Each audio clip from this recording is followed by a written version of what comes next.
આજનો જે ગ્રહ આપણી પૃથ્વી કે જે સૌર પરિવારનો સભ્ય છે, આ પૃથ્વી છે એ અજોડ આપણે કીધી. શા માટે? કારણ કે પૃથ્વી ઉપર જે વાતાવરણ છે, જે પાણી છે, જે મૃદાવરણ છે, એ બીજે કોઈ ગ્રહ ઉપર જોવા નથી મળતું. અને આ જ અનુકૂળ હવા પાણીને આ કારણે જ આપણી પૃથ્વી ઉપર એક બીજું આવરણ આવેલું છે કે જેનો આપણે પણ એક ભાગ છીએ. તો ચાલો આપણે જીવાવરણ વિશે માહિતી મેળવીએ.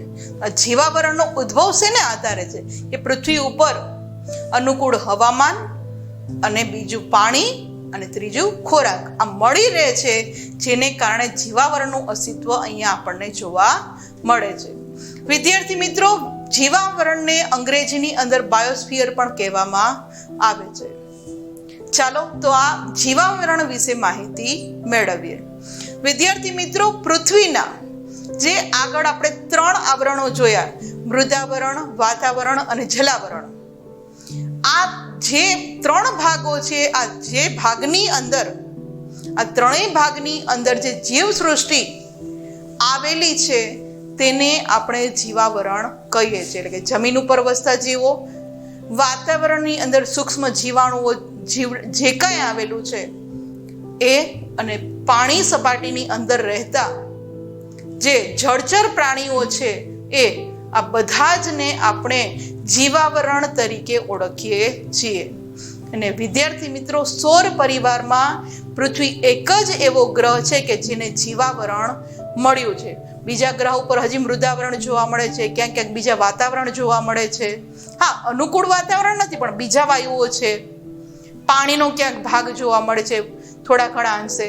પણ જે જીવાવરણ છે એ માત્ર ને માત્ર આપણી પૃથ્વી ઉપર જ જોવા મળે છે.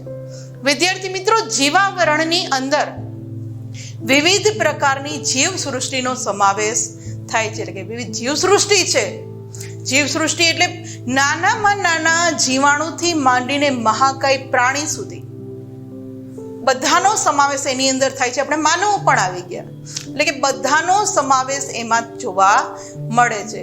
અને આ જીવસૃષ્ટિની અંદર વિદ્યાર્થી મિત્રો, આપણે માનવ તેમજ વનસ્પતિ, કારણ કે વનસ્પતિમાં પણ જીવ છે. આપણા વિજ્ઞાને એને સિદ્ધ કરી દીધું છે કે હા, વનસ્પતિમાં પણ જીવ છે. એટલે કે વનસ્પતિ અને પ્રાણીઓનો સમાવેશ થાય છે. અને પૃથ્વી પરના જે સજીવો છે વિદ્યાર્થી મિત્રો, આ સજીવો ખોરાક છે એ પોતા જીવાવરણમાંથી મેળવે છે. કારણ કે આપણને ખ્યાલ છે કે પોષણ કડી તમે વિજ્ઞાનની અંદર ભણી ચૂક્યા હશો કે એક યા બીજી રીતે જે જીવો છે એ એકબીજા ઉપર આધાર રાખે છે. અને આ રીતે સજીવો છે એ પોતાનો ખોરાક જીવાવરણમાંથી જ મેળવે છે. કે નાના નાના કીટકોને એનાથી મોટું પ્રાણી ખાય છે, એને એનાથી મોટું પ્રાણી ખાય છે. તો આ રીતે પોષણ કડી જોડાયેલી છે. જ્યાં ઇમેજની અંદર આપણે વાત કરી રહ્યા છે જીવાવરણની, કે જે મૃદાવરણ, વાતાવરણ અને જલાવરણની અંદર વિકાસ પામી છે, એની અંદર રહેલા દરેકને આપણે જીવાવરણ કહીએ છીએ. આગળ વાત કરીએ વિદ્યાર્થી મિત્રો, તો આ જીવાવરણમાં સજીવો જે છે માનવ જગતને વૈવિધ્યપૂર્ણ ખોરાક અને કાચો માલ પૂરો પાડે છે. કારણ કે આજનો માનવી જેમ જેમ બુદ્ધિશાળી થતો ગયો એમ પોતાનો વિકાસ કરતા કરતા હવે પોતાનો ખોરાક છે એ આ જીવાવરણમાંથી મેળવે છે. કારણ કે દુનિયામાં ઘણો મોટો એવો ભાગ છે કે જે માંસાહારી છે. એટલે કે આ સજીવો, આપણે માનવ જગત છીએ, એ આ જીવાવરણમાંથી આપણો ખોરાક મેળવીએ છીએ. અને આપણા અનુકૂળતા માટે જે કાંઈ આપણે ઉદ્યોગ ધંધા વિકાસ્યા છે, તો એના માટે જે કાચો માલ છે એ પણ આપણે આ જીવાવરણમાંથી મેળવીએ છીએ. અને માનવ જીવનનું જે અસ્તિત્વ છે અને માનવ જીવનનો જે નિર્વાહ થઈ રહ્યો છે એનો આધાર જીવાવરણ છે. કારણ કે આપણે ઘણી બધી વસ્તુઓ છે એ આ જીવાવરણમાંથી મેળવીએ છીએ. જે આ ઇમેજની અંદર આપણે જોઈ શકીએ છીએ કે ખરેખર જીવાવરણની અંદર નાનામાં નાના સૂક્ષ્મ જીવથી લઈ ને મહાકાય પ્રાણીઓનો પણ એમાં સમાવેશ થાય છે, જે આપણે જોઈ શકીએ છીએ.